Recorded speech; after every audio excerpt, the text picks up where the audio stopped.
more people to join us. If you could go ahead and mute your phones, but please don't put us on hold. That will get us hold music for everybody. I'll give us one more reminder just before we start.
Okay, we're going to go ahead and begin our webinar today. First, welcome to everybody. One last reminder that if you could make sure your phones are muted, please do not put us on hold. At the end of the presentation, there'll be an opportunity for questions. So today's webinar is about an offering which Sage is making at this point for each client, including those who have already purchased Sage 100, to become a subscription client. So that has been a bit of confusion for people, and what we'd like to do is to try and clarify what this offering is and hopefully answer your questions as we go along. So our agenda today is to discuss the two models of licensing. We have two models. One is subscription, one's perpetual. So we'll discuss those. And then we're going to talk about your opportunity to choose which way you want to go. Do you want to stay with perpetual, or do you want to go into subscription? We will also cover a short description of certain opportunities that are still available to us this quarter, and shortly thereafter we'll have a small demo of Sage 100C.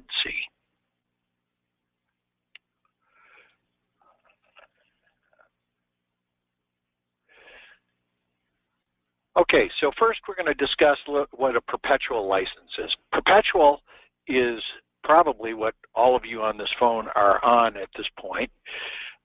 It is where the software was originally purchased, and so you have a license with Sage, which is what they now call a perpetual license, and you pay an annual client care, which some used to be called Sage maintenance, and this is going to be charged on an annual basis based on a percentage of the purchase, And when we say purchase price, we mean what it would be if you were to purchase the product today.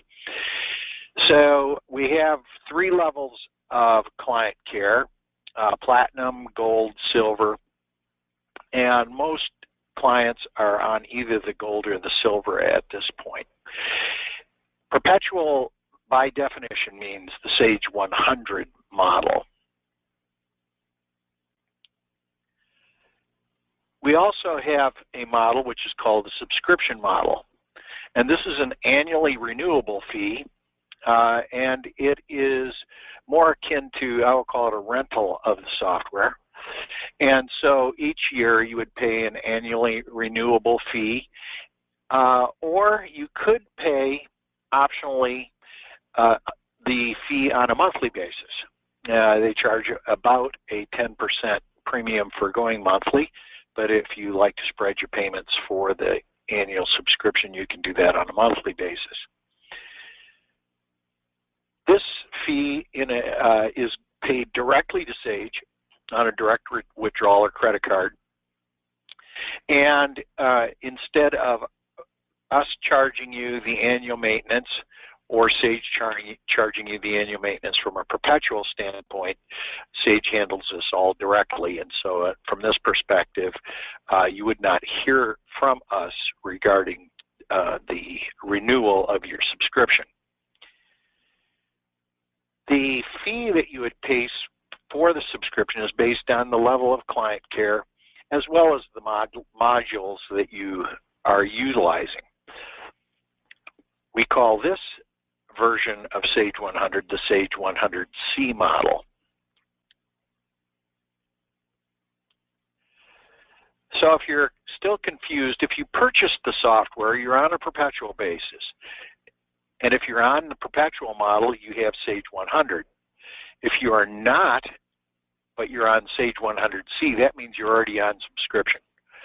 You cannot get the Sage 100C unless you are on subscription.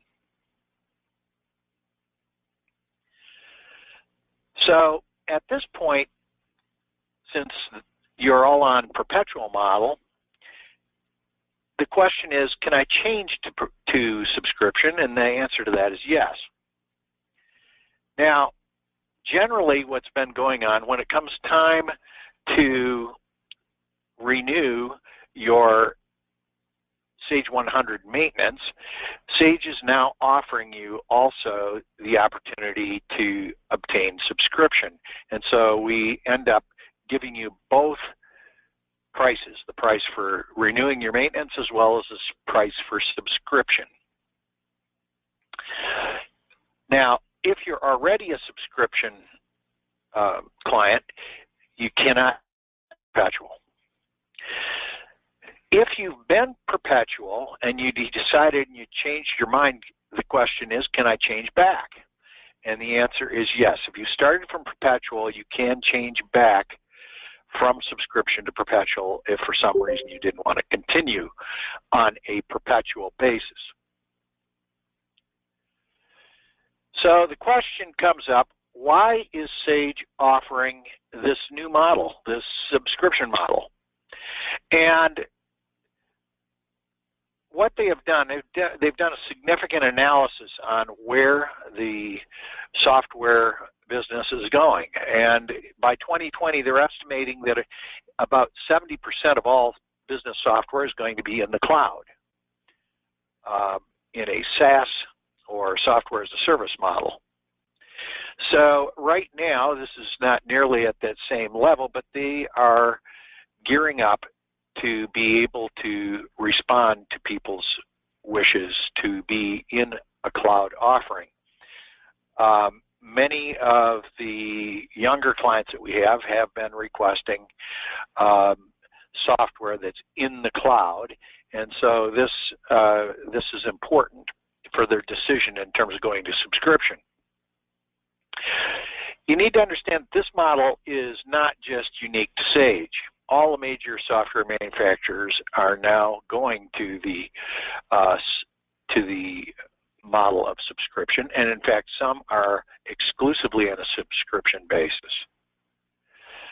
In fact, even the terminology around software manufacturer, they're now considering themselves publishers.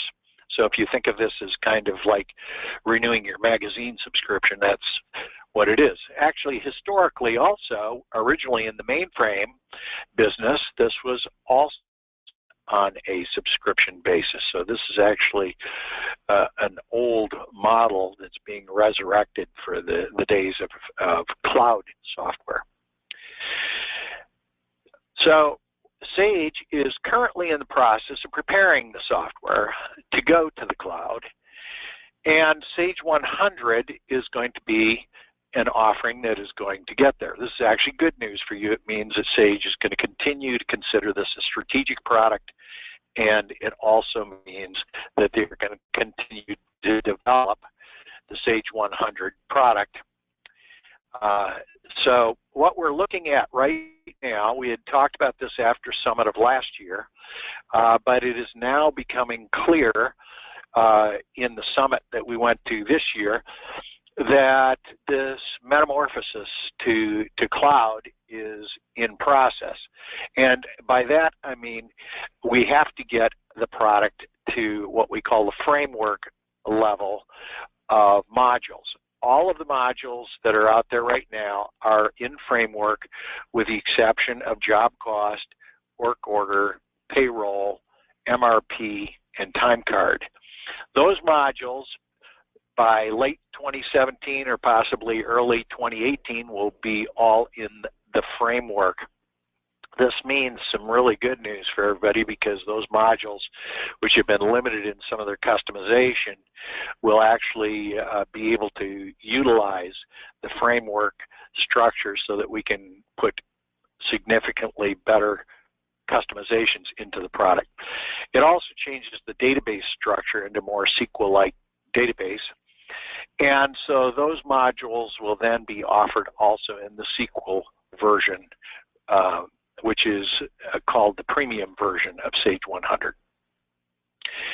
I have the words here, C stands for cloud for a reason. Last year when we were at Summit and they announced Sage 100C, Sage swore up and down it did not stand for cloud. Everybody thought C was cloud, and then they said, no, it's not cloud.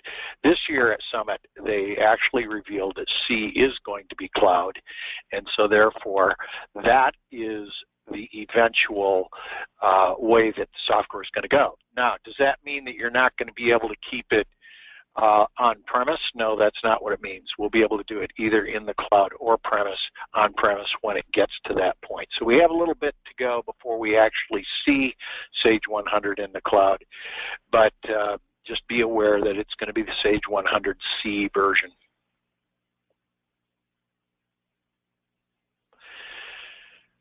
So the Sage 100C is basically the Sage 100, but it does have currently some differences to it. As you can see, it's got the same basic modules here in terms of finance and accounting, sales, customer service in the red ring. And then we have all of the add-on things that we can put to the Sage 100 and the Sage 100C in the orange ring. And so we'll find that the changes here have to do with personalization, has to do with workflow and process tools, dashboards, document management, and so on.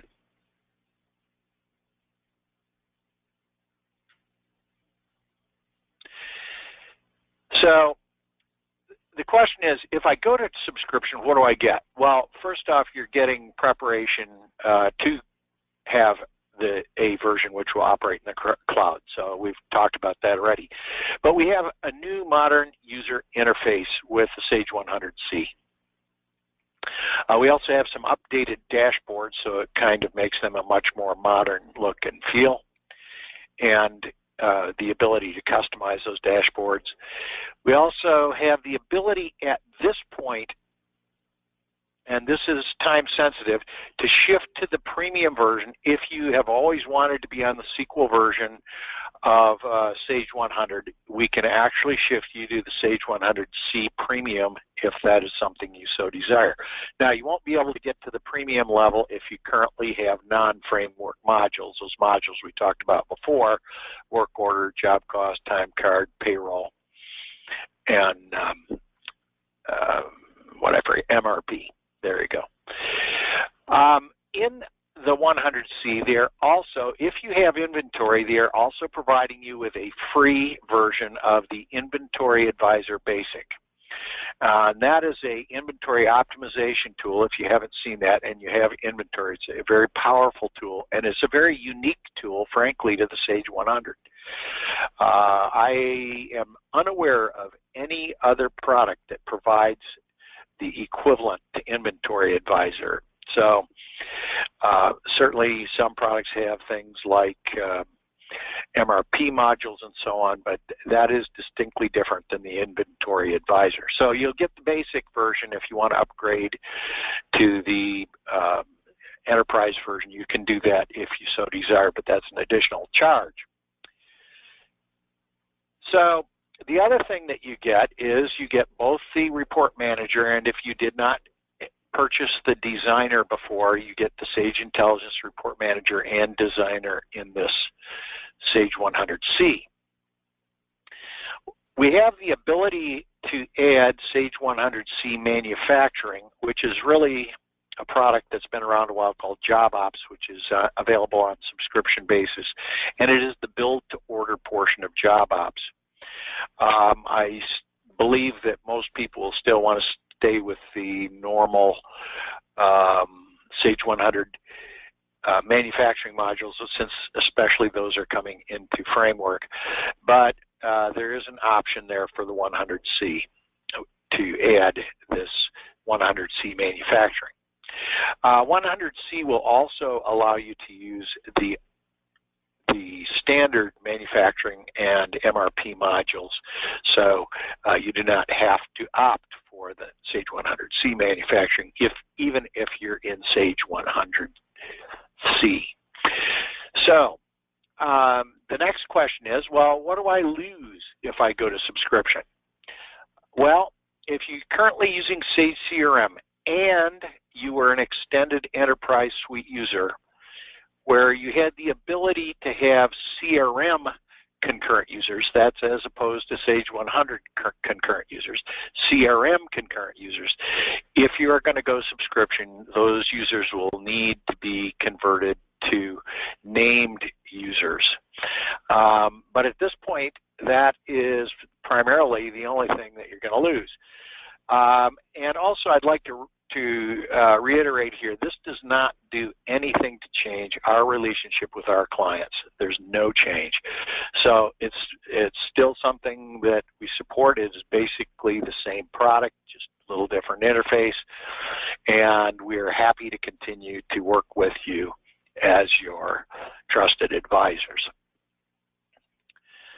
So if you choose to stay with perpetual, because you do have a choice, Sage is not going to push you off of your perpetual license to subscription. They have assured us that if you are on perpetual and you want to stay on perpetual, you can do that. And so you just continue to pay your annual maintenance. Now, there is a little hook in this, in that occasionally people have gotten delinquent in their payments on the maintenance, and it's not just pay a penalty for being late. If you're over 45 days, you will probably be required to adopt subscription. So if you want to stay perpetual, the watchword here is keep your maintenance current. Okay. Now, the other thing is, and the question was, well, what happens if I want to add users and modules?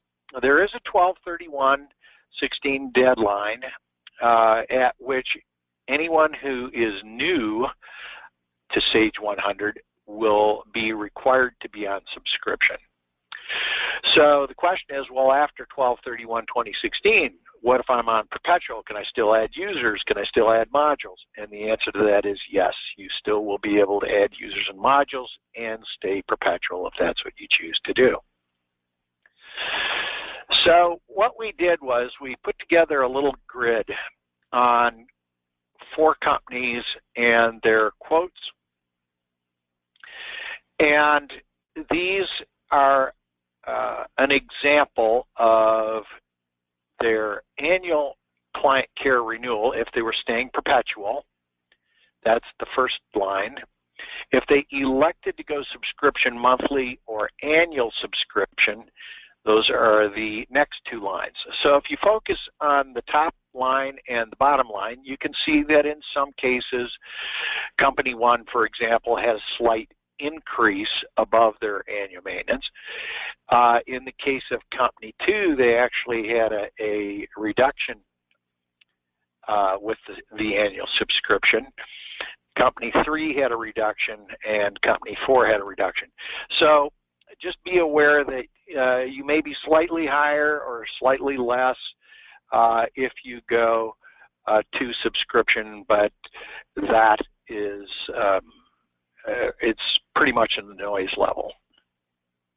So what are our dates? Our key dates that are critical here, September 30th, and this is for people who are on plan. So if you're on plan, you can upgrade to the subscription with no additional transfer charge. You just have to pay your the subscription fee instead of the annual maintenance. So that is important because up until this quarter, Sage has been charging a thing they called a setup fee, which is basically a transfer charge for people who wanted to go to subscription. So we have a very short window in which you can upgrade to subscription with absolutely no additional charge. Now, it's important to note that if your client care or your maintenance is not due until after September 30th, and you still would like to go to subscription, you can do that, and they'll provide an adjustment on your subscription fee for the first year based on the fact of any kind of remaining portion of your client care. So that will allow people who do not have their maintenance due. In fact, we've had several that have just renewed their annual maintenance, and you know, they wanted to know if they could shift over to subscription, and the answer is yes, we can, and you'll get credit for that annual maintenance. So it's also very important to note that if you want to take advantage of the conversion to subscription, there's a bit of a process that is involved, and so you would need to contact Jamie, and we'll have her number at the last slide here, so that we can get the process started. We're anticipating an awful lot of clients. We have a lot of interest in this right now, and we're anticipating a lot of clients, not just ours, who are going to be transferring to subscription, and that is going to basically inundate Sage with requests for subscription pricing, especially for people who are not due for their annual maintenance to expire. So just be aware, if this is something you want to do, then you would need to do it fairly quickly if you don't want to charge or get charged with an additional transfer fee. Up until December 31st and after September 30th, if you're on plan, you can convert to subscription, but you will pay a portion of the transfer charge, or what used to be called setup fee. So it isn't the full fee, but it is some fee, and to some people that will be a disincentive. So if this is something you want to do, you want to get it done before September 30th. After December 31, 2016, the full transfer charges apply. Some of those charges can be as much as like $5,000, so it's not a drop in the bucket. you want to take advantage of it if you're interested.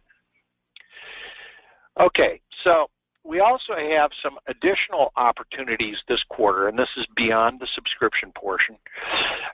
If you want to stay in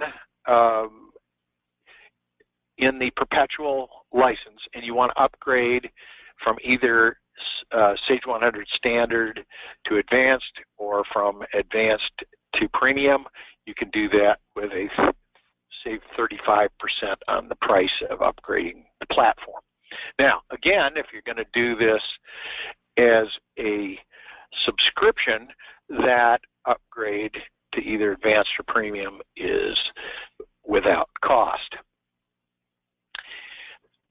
We also have something that if you would like to get additional users for both Sage 100, Sage 100C, and Sage CRM, if you buy 4 users, you get a 5th for free.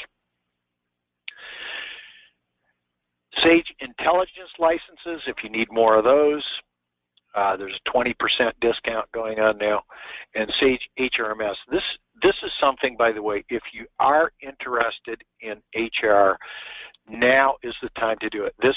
All of these opportunities end this quarter, and this is the first time I've seen them do this with the HRMS or the HR product, where they are offering 10% if you're getting an additional 1 new module. You get 10% off that module, 20 off the second new module, and 30% off the third or more modules.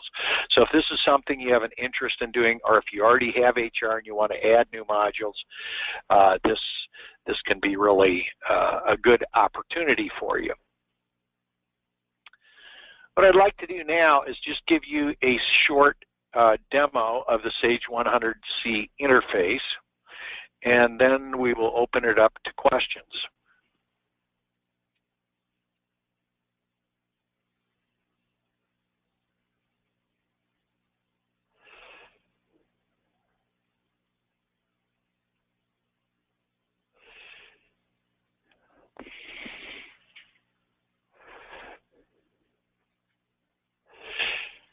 Now, in the Sage 100C, we have a settings button, and you'll notice I've been playing and having a little fun with colors, in which you can set your desktop themes as well as some of your other wishes in terms of the user settings.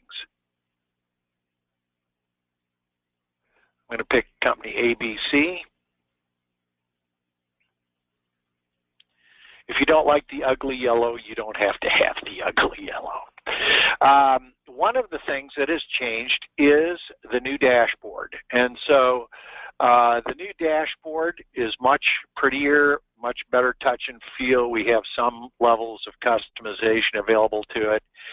And there are a whole bunch of additional little modules here that you can throw on here. I just happen to show the ones that I chose for purposes of this demo. And we remember that in this dashboard you also have your hyperlinks. So if you want to see, for example, there's the leverage ratio, you can see that. Or there are certain reports, certain hyperlinks to customers if you got top customers and so on. So it's kind of a much nicer look and feel. I'm going to close this. We also have an ability to go to or hide certain things. I'm on web content right now where I can go into looking at things, and we can add, notice we can add websites to this. So we now have the ability to add web links in here, and you can put in there your favorite sites to be able to do that. We have these little buttons down here which we can hide or not. And for example, here's our modules, or we could have set up favorites. This takes the place, for example, of the custom tab, and so you can set up which modules people will have access to right there. One of the features, and I'll just change user real quick and I'll show you what, well actually before I do that, I'm going to show you user Maze.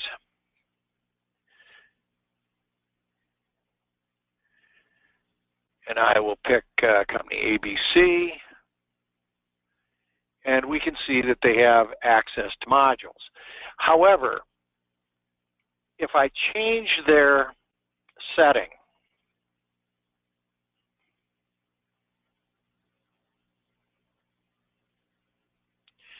in terms of their security, and this is something I've heard as a request for quite some time, by the way.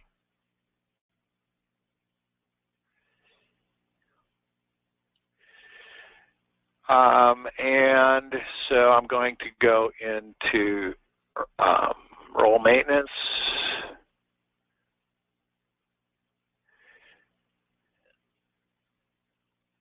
So I set up this this here, and I'm just going to uncheck everything and then just check payables and receivables.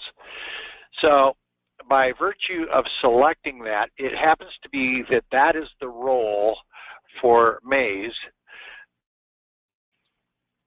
or Susan May actually. And when I go to her role,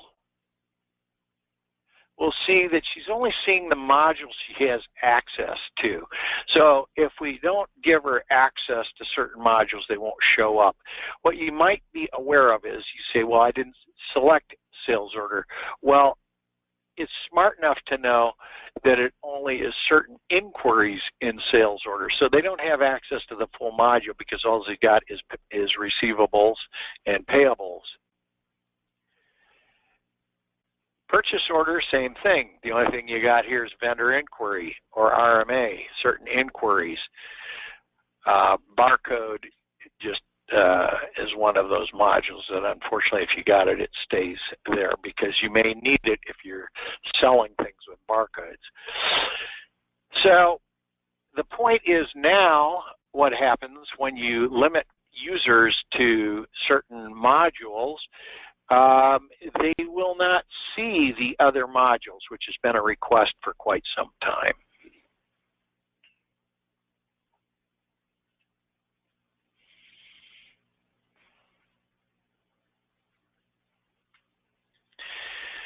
Okay, so getting back to RMD, I just wanted to show you here again, we can hide these modules. We have certain view capabilities up here. That's the navigation pane that we just had, whether you hide it or not. It's in the minimized mode. It's also got some options where you can turn off the buttons at the bottom for web contact modules and favorites. So you have that. You also have status bar, which you can make visible or invisible if you want to. Some people have requested not to see that on the bottom of the screen. Here's where we would edit or add our web contact tent. You can see I've got VICOR's website in here. You just go into new and add a new one, or you edit it or you delete it if you don't want it on there anymore. So those are kind of important things. If we get up into Library Master again, we have a thing called theme maintenance, and you may wonder where I got that ugly yellow. I created a theme called John's, which is got a yellow background and some, whatever that color is that fuchsia? And buttons, and I'm alternating line colors with green. So and you have full control over the palette, and you don't have to pick those same ugly colors. You can pick some more pastels or something which you prefer. And so if I were to go, for example, into sales order now, and this I think is a really nice feature. I'm going to pick a sales order in here. Now, you don't have to have the ugly background. Here's those fuchsia buttons I was talking about.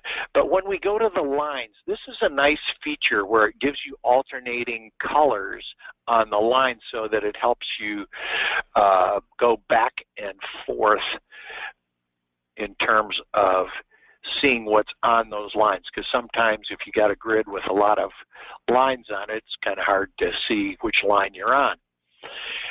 There's also what we call application scaling. This is the default. If we do this, you'll notice that everybody's asked, I want a bigger print. Okay, here's a bigger print. We can even get to large size. This is for people like myself who have achieved the august age of needing larger print. So you have control over that scaling. These are your themes. You can pick different standard themes up here if you wish. So you have that type of ability to make those changes. The other thing that I've seen is some people say to me, golly gee, John, why aren't these things here in alphabetical order? Well, okay, for this is the task menu, but the modules menu, sort the module list. If I do this, you can see it's now in alphabetical order as opposed to the order which it is the default order of those. So a couple of nice features in there to be able to do those types of changes in terms of screen appearance.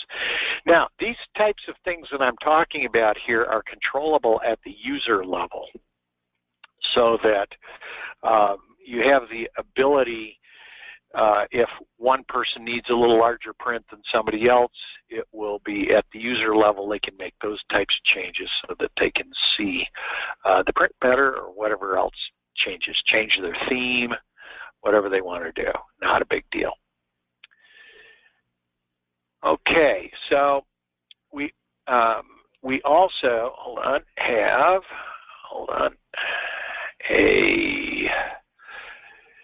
some changes, as we said, in Library Master, theme maintenance, where you can add those things, and in user maintenance or in settings where we can change our screen appearance.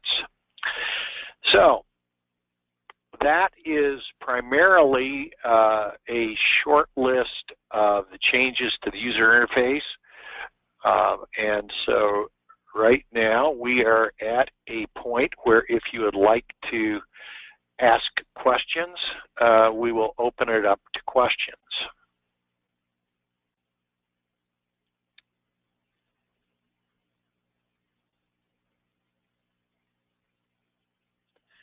You will need to unmute your phone if that's something you'd like to do. Can you hear me? Yes, I can. Hey, John. It's Tom Toscano. How are you? Hey, Tom. How are you doing? Good. If we decide to do this, before we do it, can we get an exact quote as to what the cost would be for the subscription? Yeah, what we have to do, again, it's dependent on the particular company, because you might have more or less modules, more or fewer users, you may have more or fewer add-ons, and so on and so forth. So especially if your maintenance isn't due. Now, those folks whose maintenance is due by September 30, you would have already received, or should have already received, excuse me, the quotes which have both subscription pricing as well as renewal pricing for your maintenance. For companies that are not due, we would ask you, and I've got Jamie's number up on the screen here, to contact Jamie, and she will obtain a quote for you for conversion by September 30, so that we save that transfer fee. And at that point, they will, and this is why it takes them a little bit, because they're going to have to give you some credit for that remaining client care maintenance that you may have left on the books. Did that answer your question? Yes, I have a few more. You want me to just keep going? You want me to let somebody else jump in? No, go ahead. We'll keep going. The modules. If I have modules that I haven't used in a while, Can they be turned off? I mean, will the maintenance adjust upwards and downwards? Let's say I don't need the users I have, and I turn those off, and then I want to turn them back on later on. Will the maintenance be flexible that way, and then it will adjust accordingly? We can certainly, in terms of, okay, that's really a two-part question. One is you may not want to use a module right now, so you don't want it to show up on the screen. You handle that through security, and it will basically remove those from the screen for users. So, for example, if you no longer want to use sales order or something, you can turn that off. Now, if what you're asking is, can you no longer, you're not going to ever use sales order again, and you want to take it out of there, this is the point when you contact Jamie. You need to tell her you don't want the following modules, so that when she gets the quote, she can have adjusted both the maintenance quote as well as the subscription quote. Now, bear in mind that this is a new license key, so I'm not absolutely certain, since this is relatively new, whether by putting the new license key in that turns off those modules for you automatically, or whether we're going to have to uninstall those modules. So there's a little legwork to do if there are certain modules that you no longer want. But this would be a good time to bring that up. Also bear in mind that these are in bundles for the subscription. There's a core bundle, there's a distribution bundle, and so on and so forth, and additional add-on modules. So if you needed, for example, inventory, but you didn't want sales order, I can't imagine why you do that, we're not really going to be able to adjust that because that's in that distribution bundle. Right. So just be aware that there because they've bundled the modules in the subscription, we may not be able to get rid of a single module in a bundle. Are companies still free? In other words, with the current setup, you could put 100 companies in there, and there's no charge versus 2. With the subscription service, are they going to charge per company? No, they are not. It stays the same. You can put as many companies in there as you want. And I might mention, too, while we're at it, Sage has already shifted payroll to a subscription model. So those of you who have payroll, you're already partially in subscription. Okay? We're not. That was one of my questions. Yeah, that was one of my questions. We're not in subscription, and we're on payroll. Is that when did that happen? That occurred actually at the beginning of the year. And then they kind of delayed it a little bit, so that may be something also that you want to talk with Jamie about. Any other questions? Does anybody else have questions that they would like to ask? I have others, but I'll let others jump in. I don't want to monopolize. Does anybody else other than Tom have questions? So we'll let you slip some questions in here. Okay. Tom, doesn't sound like, so go ahead and keep shooting. CRM. You didn't really talk anything about that. Everything stays the same with CRM as far as you know right now?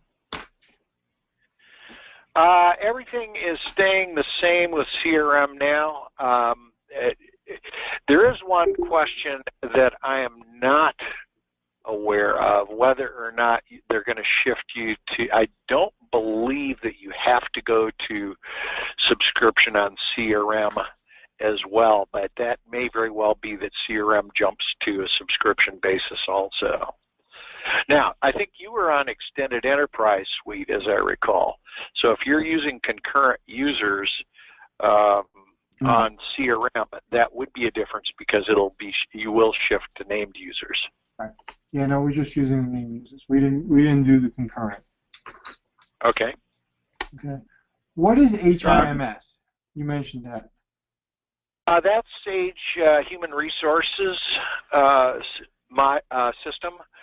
The Fox Pro version was known as Abra. The sequel version is HRMS. The Abra is being phased out, or has basically been phased out, because Fox Pro is no longer a supported database by Microsoft. But it is a very powerful HR package, and we've had an awful lot of interest in HR. We have quite a few people who have contacted us recently, especially because a lot of the changes that are occurring in the world of personnel and how to manage them.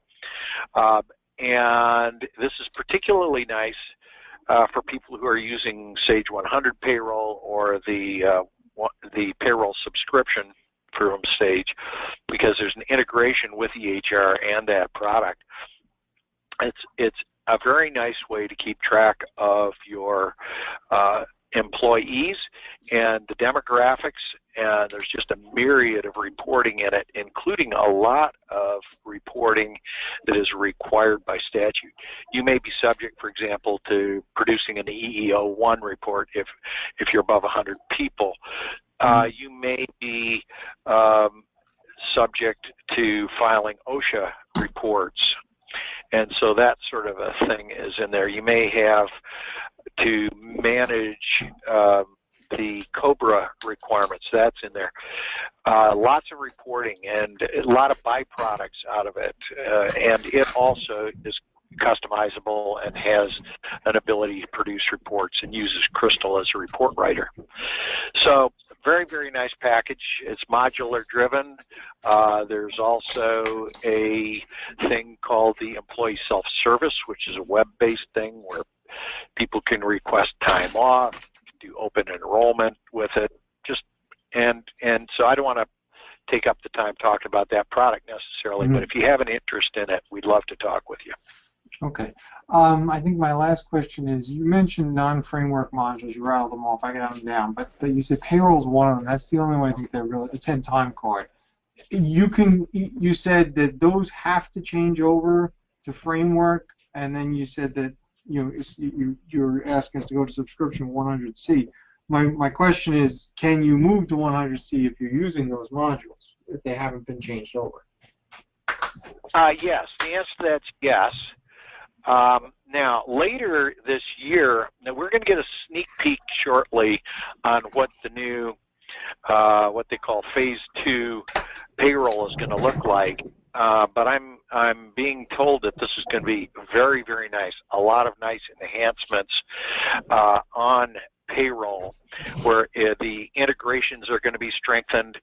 They're going to be providing stronger integration with job cost as well as with work order, which is a first. So just be aware there's going to be some really nice things that happen from it. Now, the payroll that's currently the Sage 100 payroll did have some changes in it, and one of the reasons they went to subscription is the web direct deposit that's available with that, where they can directly transfer your direct deposit file, and that's provided as part of the subscription fee, so that you're not paying extra for that function. But that's a very nice web-driven thing that when you produce your direct deposit file, it goes directly to the bank. You no longer have to transmit it yourself, and goes directly to them, so they take care of all of that communication. That's available now. Questions. Okay. Now, with all of Tom's questions, did that raise questions for anybody else? John, this is Eric and Trish at Marine Acoustics. Yes. How are you doing today? Good. We're doing well. We do have a few questions. We had a control problem over here, but we get the unmuted now. So some of the questions we have are, the payroll module, it was stated that it's becoming a subscription-based service that we have to go through Sage for. Is that going to eventually force us to go to the 100C for integration purposes? No, it is not. An excellent question, by the way. By the way, that's not that you didn't have excellent questions, Tom, but this one in particular, I've had this question before. No, it does not push you into the Sage 100C or subscription. It's just the payroll module right now that everybody has been shifted to subscription. And you have nothing to do with that, so that's something that's outside your realm. That is outside my realm. We went through considerable angst in discussions with Sage on this. This was a Sage edict, and again, partly they did this because of the direct deposit web service that's in it, and I think also partly because the new payroll is again going to be pushing them towards the ability to go web. I got you. Quick question: on the demo that you did, was that being hosted through Sage, or was that a local SQL server that you were working with? That's off of our training server. So it's all localized? Yeah, it's local on my training server. So that would be a premium version if we wanted a localized system for ourselves versus a hosted one, correct? No, actually, we're not talking hosting at this point. We are not even talking really in the cloud yet because all of the modules have to go to Framework.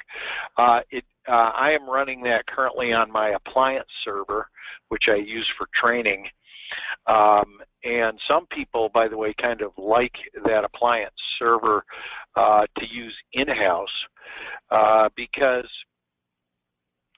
it allows people to bring up their system in a browser. So that's a different topic. If you have an interest in learning more about the appliance, we'll be happy to talk with you about that also.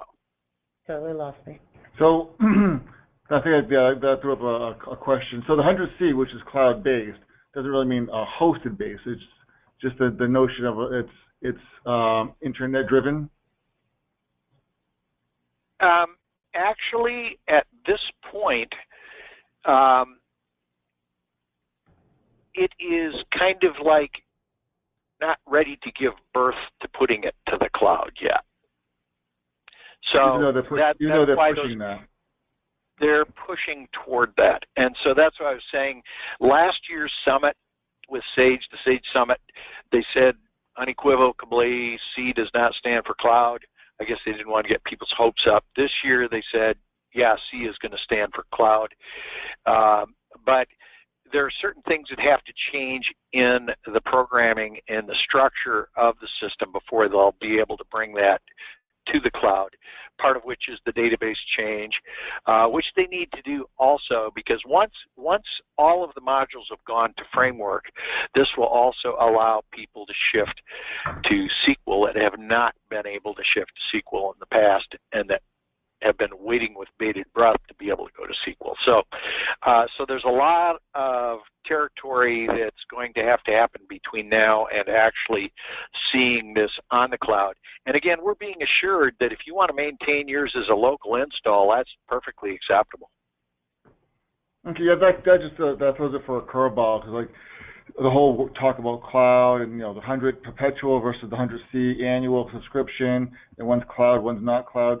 Typically, historically, cloud has always meant a hosted system outside the realm of your own location. So I'm just getting clarity of that.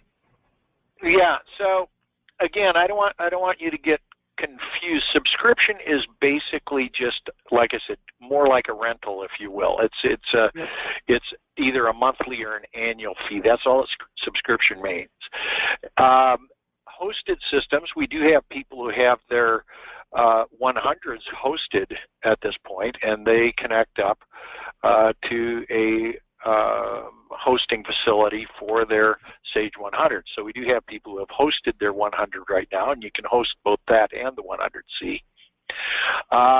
In my case, not to get too confusing, we run, again, the training server. If I were to bring up that desktop that I just showed you, that is a virtual desktop in our appliance session. So when you start talking about going to the cloud, as I always say with the appliance, you can own your own cloud because the appliance, very interesting product, can basically be, you can leave it at your house and everybody can access it wherever you want to. The appliance also allows you to actually bring it up in a browser. This is not a browser view. This is actually running an app that's created a virtual image on my screen. But you can actually bring it up in a browser so that if you are on a site that won't let you install a little app. So if I look right here, for example, this I access it there. So anyway, we'll talk about that separate from this if that's something you have an interest. Okay, that's fine. So the 100C does not include the appliance, and the appliance is an option above and beyond. No, it is strictly another licensing mode. That's all it is. But we know that there's also differences from a user interface, and we're going to see additional differences, I believe, appear over time to encourage people to go. And frankly, that's what I didn't tell you was whether I recommend you shifting to the subscription or not. And there's a couple of reasons why. Number one is this is purely your choice. You want to stay perpetual, you can stay perpetual. You want to go to subscription, you go to subscription. The other reason I haven't given you any serious advice on it is because we still have not seen the final configuration and so on as to where this 100C is going to be, when it's going to be going to the cloud, and so on and so forth. I do suspect at some point you will be encouraged by either the fact that they may, in some future date, who knows when, not support the 100 version, which they have not do that, but you can kind of read the tea leaves. Or possibly they will have added so many features that it'll be worth your while to take advantage of features you can't get in the 100 perpetual.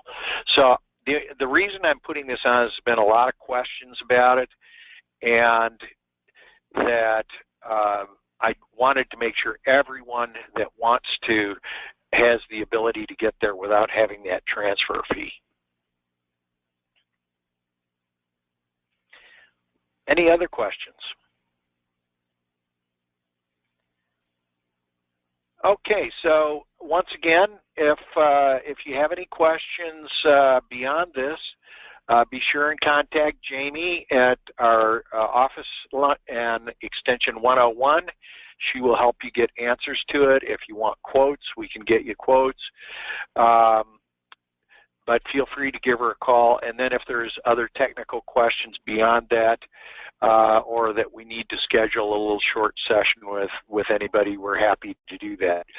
But if you have an interest in this, again, I would suggest you push quickly. Okay, so if there are no other questions, I'm going to go ahead and end the session. So thank you very much for everybody in attending. I appreciate your time, and hopefully this was of some value to you.